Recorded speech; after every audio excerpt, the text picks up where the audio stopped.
राजेश्वरानंद जी महाराज जी कथा श्रवण करवाया करते थे। एक भोला भगत था और वो इतना भोला था कि पूछो मत। पर उसका नियम बड़ा तगड़ा था, भोजन बहुत ज्यादा करता था। इतना ज्यादा भोजन करता था कि 3 टाइम का भोजन वो एक टाइम में बैठ के कर लेता था। मैं कथा इसलिए श्रवण करवा रहा हूं सरलता के लिए कि आप कितने सरल होना चाहिए। ये सरल या तरल।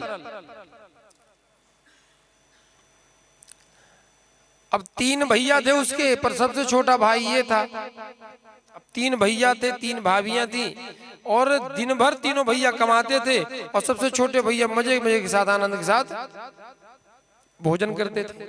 लेकिन भाभियों को सुहाता नहीं था, अच्छा नहीं लगता था। बोले बताओ, दिन रात मेरे पति, हमारे पति काम कर करके दुबले पतले हो गए हैं। क्या हो गए हैं? और ये छोटा काम के न काज का और दुश्मन अनाज का, पूरा दिन बैठे बैठे खाता है, कुछ नहीं करता।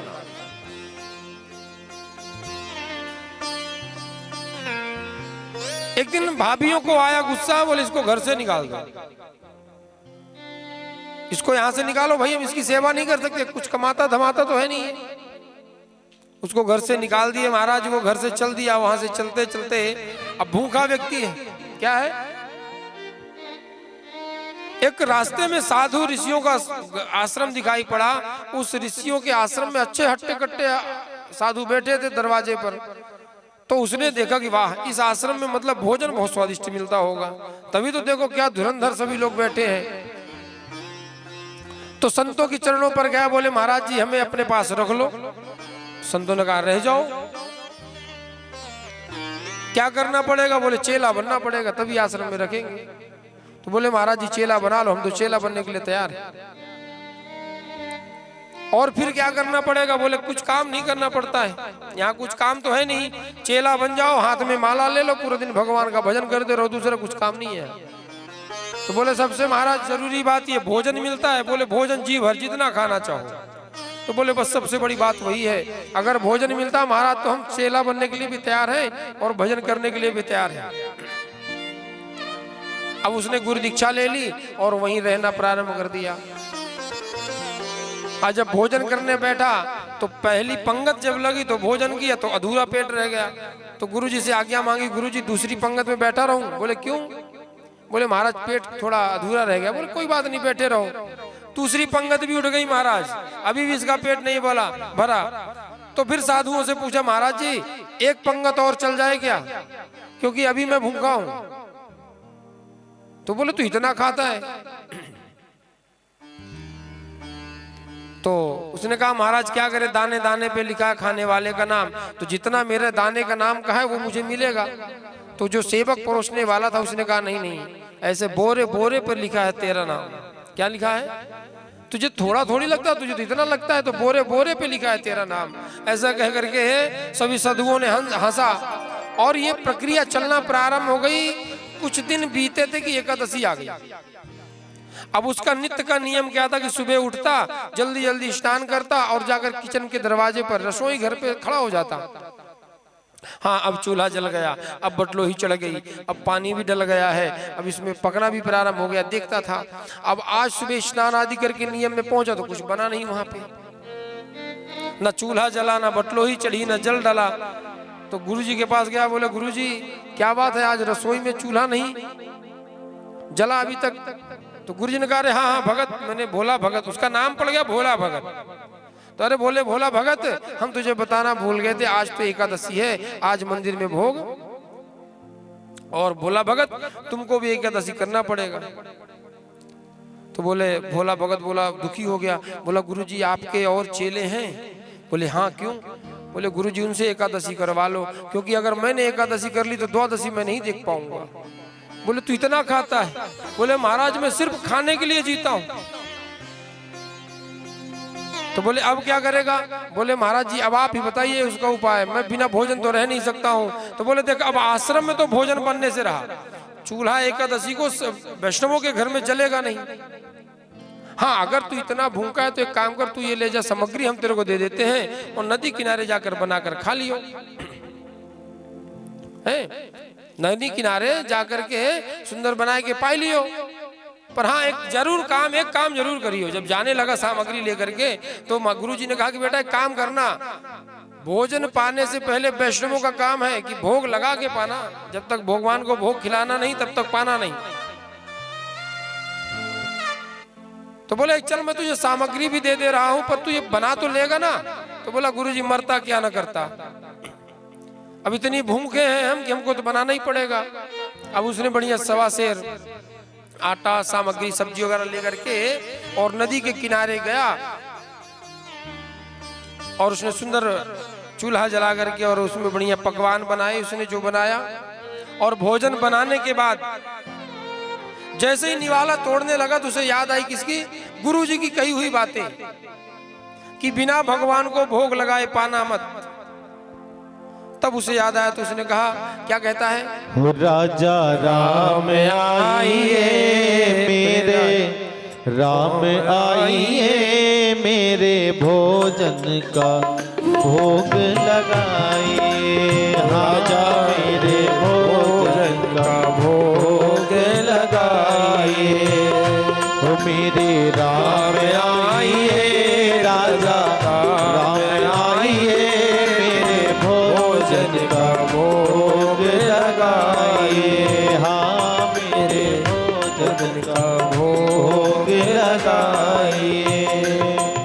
अब उसने बार बार गाना प्रारंभ कर दिया। क्या गाता है कि राजा राम आइए, प्रभु राम आइए मेरे भोजन का भोग लगाइए। जब भगवान आते नहीं दिखाई पड़े तो उसने सोचा हे भगवान जब आएंगे नहीं और पाएंगे नहीं तो गुरुजी ने तो यही कहा था कि जब आ जाए पा ले तभी तुम भोग लगाना, तो मैं तो भूखा रह जाऊंगा। तब फिर से गाता है कि भूल करोगे यदि तज दोगे भोजन रोखा सूखे। भूल करोगे यदि तज दोगे भोजन रोखे सूखे। एकादशी आज मंदिर में, एकादशी आज मंदिर में पड़े रहोगे भूखे। राजा राम आइए मेरे राम आइए मेरे भोजन का भोग लगाइए। ओ मेरे भोजन का भोग लगाइए। क्या कहता है कि आज मंदिर में एकादशी है बैठे रहोगे भूखे। क्या कहता है कि आज मंदिर में भूल करोगे यदि तज दोगे। अगर सोचोगे कि मंदिर में बढ़िया व्यंजन मिलेगा तो वहां कुछ नहीं मिलना है, तो भूल करोगे यदि तज दोगे भोजन रूखे सूखे। आज मंदिर में एकादशी है बैठे रहोगे भूखे। महाराज भूल मत करना, वहां जाने की जरूरत नहीं, इधर ही आ जाओ। उधर 56 व्यंजन नहीं, इधर खाली नमक और रोटी मिलने वाली है। ये पालो नहीं तो भूखे रह जाओगे। अरे रूखी रोटी पाओ और पियो नदी का पानी। क्या कहता है, आचमनी अर्घान आरती यहाँ यही मेहमानी। आचमनी अर्घान आरती यहाँ यही मेहमानी। रूखी रोटी पाओ प्रभु जी पियो नदी का पानी। राजा राम आइए मेरे राम आइए मेरे भोजन का भोग लगाइए। हाँ मेरे भोजन का भोग लगाइए। अब उसने बार बार स्तुति कर ली। जब भगवान आए, अब भगवान ने उसके भोलेपन में प्रसन्न हो गए। तो भगवान आए और भगवान भी अकेले नहीं आए, भगवान माँ जानकी को भी लेकर के आ गए। किसको लेकर के आ गए, जानकी को भी लेकर के आ गए। अब ये भगत क्या सोचा था कि मैं रहूंगा और भगवान रहेंगे, 2 जने के लिए बराबर है। अब वो खुद 2 जने आ गए और हाथ फैला दिए, हाँ लाओ भगत। भगत ने कहा हे भगवान, मैंने तो सोचा था कि ये 1 आएंगे, ये तो 2 आ गए। अब ये 2 अगर पालेंगे तो मुझे तो कुछ बचेगा नहीं। पर इनकी इतनी सुंदर सावली सलोनी सूरत है, देख के मन नहीं करता इनको भूखा छोड़ने का। ठीक है महाराज, पाओ जो होगा सो देखा जाएगा। और उसने अपनी थाली भी माँ जानकी को पकड़ा दी और दोनों ने प्रसाद पाने के बाद उसको आधा टिक्कड़ बचा। कितना? आधा टिक्कड़ पाके उसने जलपान कर लिया, बड़ा प्रसन्न रहा। अब वापस गया आश्रम में और फिर नित्य क्रिया उसकी उसी प्रकार की, सुबह उठना, स्नान करना, भोजन पाना, दोपहर में भोजन, रात्रि में भोजन, तीनों टाइम भोजन पाता। पुनः दूसरे पक्ष की एकादशी आई तो वही फिर नदी के किनारे जाने की तैयारी होने लगी। तो उसने गुरुजी के सामने हाथ जोड़ लिया, बोला गुरुजी। बोले हाँ जी। बोले सामग्री कम पड़ गई थी। बोले क्यों? अरे बोले आपने कहा था एक भगवान आएंगे, पर वहां तो हमने बुलाया तो वहां दो भगवान आ गए। अब दो भगवान आ गए, दो उनने पा लिया, हमें बचा ही नहीं कुछ। तो महाराज थोड़ी हमारी सामग्री बढ़वा दी जाए।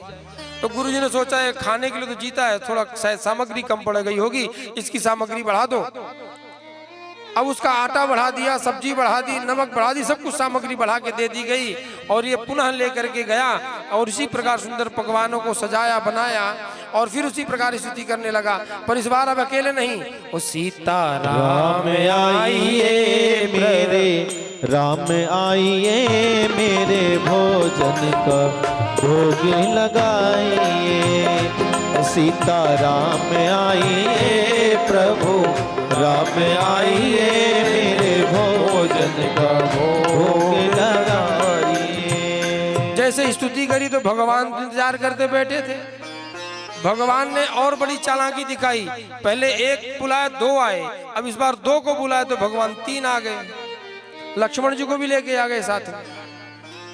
तो बोले अब ये भोला भगत देखा तो फिर दुखी हो गया। बोले हे भगवान, हमने एक को बुलाया था, ये दो आए थे, अब हमने इस बार दो की व्यवस्था की तो ये तीन आ गए, मतलब इस बार भी हमको भूखा ही रहना पड़ेगा।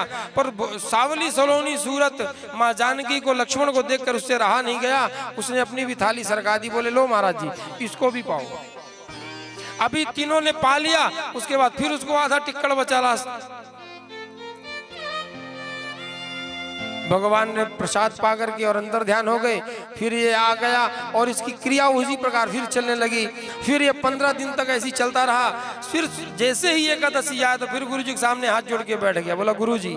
बोले हाँ जी। बोले थोड़ी सामग्री बढ़ा दी जाए। बोले क्यों? बोले गुरुजी आपके भगवान बड़े चतुर हैं। बोले क्यों? बोले जब हमने एक को बुलाया तो दो आए, जब हमने दो को बुलाया तो गुरुजी वो तीन आ गए। तो इस बार अगर हम तीन की सामग्री ले जाना चाहते हैं, भाई तीन वो एक में चार हो गया, 4 देने की कुल सामग्री। तो गुरुजी ने कहा इतना तो नहीं खाता होगा ये, पर कोई बात नहीं इसको दे दो। फिर सामग्री दे दी इस बार। अब लेकर के गया नदी के किनारे बैठ करके सुंदर, फिर से इसने सुंदर पकवान सजाए, बना करके सजाए और 3 थाली लगा करके फिर बुलाना शुरू कर दिया कि सीता राम आइए, लक्ष्मण साथ आइए, सीता साथ लाइए, मेरे भोजन का भोग लगाइए। मेरे राम आइए, लक्ष्मण साथ आइए, सीता साथ लाइए, मेरे भोजन का भोग लगाइए। हाँ मेरे भोजन का भोग लगाइए। तो अब भगवान ने फिर से चतुराई कर दी भैया। अब पहले 3 आए थे, इस बार भगवान ने 5 आ गए पूरे। भरत और शत्रुघ्न को भी लेके आ गए साथ में। अब जब इसने 3 की जगह 5 को देखा तो बोला हे भगवान, वो इस बार तो आधा बचता था, वो भी इस बार नहीं बचेगा। अब इस बार लगता है पानी पी के ही लौटना पड़ेगा। और फिर भगवान ने भोग लगाया और इस बार उसको आधा टिक्कड़ भी नहीं बचा, भूखा इसको लौटना पड़ा। अब गुरुजी के पास जब एकादशी आए तो फिर से क्या बोला, गुरुजी आपके भगवान तो बहुत ज्यादा चतुर हैं, बार बार संख्या बढ़ा देते हैं, इस बार हमको सामग्री 5 की चाहिए। तो गुरुजी ने कहा ये तो बिल्कुल गलत बात है, ये पक्का यहाँ से सामग्री लेके जाता होगा और ये बेच के पैसे ले लेता होगा। तो गुरुजी ने कहा इसको इस बार पकड़ते हैं। गुरुजी ने 5 लोगों की सामग्री दे दी उसको बनाने के लिए और गुरुजी पीछे पीछे हो लिए और ये गया। तो इसने इस बार चतुराई दिखाई। देखो अरे भगवान के जिसने दर्शन कर लिए हो तो कहीं ना कहीं तो बुद्धि विवेक जागृत हो ही जाती है। इस बार कहा इसने हे भगवान मतलब क्या बना के मैं भोजन बनाऊं क्यों? अरे मैं बनाता हूं, मिलता तो है नहीं कुछ मेरे को खाने के लिए। तो इसने इस बार क्या किया कि सामग्री जो कि त्यों थैली में रख दी और वृक्ष के नीचे बैठ करके फिर से गाना प्रारंभ कर दिया। अरे राजा राम आइए प्रभु, राम आइए, लक्ष्मण साथ लाइए, जानकी साथ लाइए, मेरे भोजन का भोग लगाइए। राजा राम आइए, मेरे राम आइए, सीता साथ लाइए, सभी भाई आइए, मेरे भोजन का भोग लगाइए, मेरे भोजन का भोग लगाइए। इस बार भगवान ने और चतुराई दिखाई। 5 तो 5 आए थे, इस बार हनुमान जी को भी साथ में लेके आ गए। अब इसने कहा कि भाई इस बार हर बार तो भगवान इंसान ही इंसान आते, इस बार बंदर को भी साथ में लेके आ गए, तो जो भी बचा कुचा रहता था वो भी नहीं बचने वाला है। पर इस बार तो चलो कोई बात ही नहीं है, अब सामग्री तो ज्यों की त्यों रखी है। भगवान ने कहा लाओ भोला भगत भोग। बोले महाराज किस बात का भोग? मैंने तो आज कुछ बनाया नहीं, ये रखा है, अब आप ही बनाओ आप ही पाओ, क्योंकि मुझे तो कुछ मिलना नहीं है। मैं क्यों बिना फल की मेहनत करूं, तो मुझे तो कुछ मिलेगा नहीं। तो अब आदेश देने लगा बैठे बैठे। सीता जी को माँ जानकी को आदेश दिया, एक काम करो आप चूल्हा फूंको। क्या करो? आप चूल्हा जलाओ। लक्ष्मण जी को लकड़ी लेने के लिए भेज दिया। राम जी को बोला कि प्रभु आप एक काम करिए, आप सब्जी को अमनिया करिए बैठ के, अरे माँ जानकी की मदद करिए आप। हनुमान जी को बोला भैया यहाँ साफ सफाई कर लो बैठ के भोजन पाने के लिए। अब सभी को काम में लगा दिया, सब भरत शत्रुघ्न को जल लाने के लिए भेज दिया, झाड़ू लगवाने लगा, पूरे काम चालू हो गया। माँ जानकी की रसोई चालू हो गई। क्या हो गई? माँ जानकी की रसोई चालू हो गई तो सभी ऋषि मुनि भी दौड़े चले आए। अब चारों तरफ वहां संत समागम भी प्रारंभ हो गया। इसने माथे में हाथ पटका, बोला जो कुछ बचता था आज ये सब बट जाएगा इसमें, अब कुछ मुझे इस बार नहीं मिलने वाला है। और ये दूर खड़े गुरुजी देख रहे थे कि ये कैसा भगत है भाई, सामग्री रख दी है इसने और वहां दूर बैठ करके भजन गा रहा है, बस कुछ काम नहीं कर रहा है। बड़ी देर हो गई, इधर तो भगवान की रसोई चल रही है, पक रही है, प्रसाद के लिए सब लाइन लगा के खड़े हैं। अब गुरुजी आए, बोले अरे भोला भगत तू यहाँ क्या कर रहा बैठ के? अरे बोला गुरुजी के चरणों में जाकर के लौट गया। बोला अरे गुरुजी भला आप आए, हर बार तो 1 से 2, 2 से 3, 3 से 5 हुए, महाराज इस बार तो 100-200 नहीं हजारों की संख्या में लाइन लगा के खड़े हैं। इतने सारे भगवान हमने जीवन में देखे ही नहीं। तो गुरुजी ने कहा मुझे तो कुछ दिखाई नहीं पड़ रहा है, कहाँ है तुम्हारे भगवान? तो राम जी के पास गया, बोला प्रभु हमारे गुरुजी को भी दिखाई पड़िए, इनको विश्वास ही नहीं होता है मेरी बातों में, हमारी बातों में गुरुजी को विश्वास ही नहीं है। अरे इनको दिखाई पड़े तब तो इनको मालूम पड़े कि मैं हर एकादशी भूखा रहता हूं। तो भगवान ने मना कर दिया, बोला भगत मैं ऐसे हर किसी को दर्शन नहीं देता हूं। अरे तेरे गुरुजी बहुत बड़े ज्ञानी हैं, क्या है? इनको ज्ञान का अहंकार है, मैं इनको ऐसे दर्शन नहीं दूंगा। तब गुरुजी को बताता है, गुरुजी भगवान तो कह रहे हैं कि तेरे गुरुजी बहुत बड़े ज्ञानी, इसलिए इनको दर्शन नहीं दूंगा। मैं 2 भक्तों को ही दर्शन देता हूं। किसको? या तो जो सरल हो तेरे जैसे है, या तो तरल हो जो मेरी भक्ति में निरंतर बात बात में अश्रु निकल आए ना, ऐसे भक्तों को ही सिर्फ मैं दर्शन देता हूँ, मैं अन्य किसी को दर्शन नहीं देता हूँ। इतना सुनते ही गुरुजी की आंखों से अश्रु बहना प्रारंभ हो गए। अरे भोला भगत मैंने जीवन भर भक्ति कर ली, राम राम भजते भजते थक गया, पर मुझे कभी भगवान ने दर्शन नहीं दिया। भोला भगत के चरणों में गुरुजी गिर गए। जैसे उसकी गुरुजी की आंखों से तरल अश्रु बहने लगे तो भगवान ने उनके सर पर हाथ फेरते हुए कहा कि ये तुम्हारे जो अंदर का तरलता थी, जो अहंकार था, जो आपको ज्ञान का अहंकार था, बुद्धि का अहंकार था, वो आंखों के अश्रु द्वारा बह गया है। अब भगवान ने जाकर के उनको सुंदर दिव्य दर्शन दिया। बोले भोले सीतारामचंद्र भगवान की जय।